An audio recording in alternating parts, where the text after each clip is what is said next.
FPN 소방방재신문의 간추린 소식을 전하는 주요 뉴스 브리핑의 박준호 기자입니다. 뉴스 브리핑 시작하겠습니다.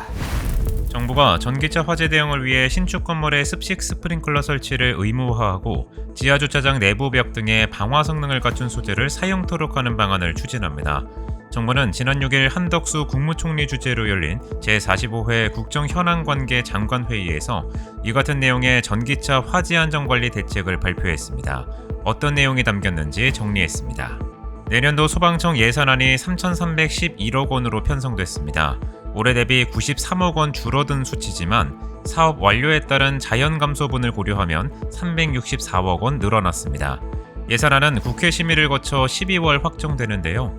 예산안을 토대로 소방청이 내년도에 추진할 정책 등을 미리 살펴봤습니다. 이영팔 전 소방청 119 대응국장이 소방청 차장에 임명됐습니다.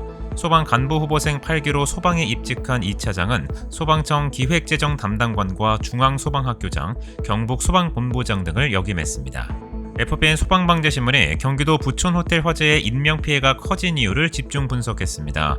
구닥다리 화재경보 시스템과 층수에 맞지 않는 간이 완강기 등 소방시설의 복합적인 문제뿐 아니라 대응 과정에서 소방의 SOP 위반 사실도 드러났습니다. 집중 취재했습니다. 차량 800여 대의 피해를 입힌 인천 청라 지하주차장 화재를 계기로 국회에서 전기차 화재 대응을 위한 안전관리 방안 토론회가 열렸습니다. 국민의힘 제2정책조정위원회가 주최하고 국무조정실이 주관한 이 토론회엔 100여 명에 가까운 사람들이 찾았는데요. FPN 소방방재신문이 발제자와 토론자들의 주요 발언을 정리했습니다.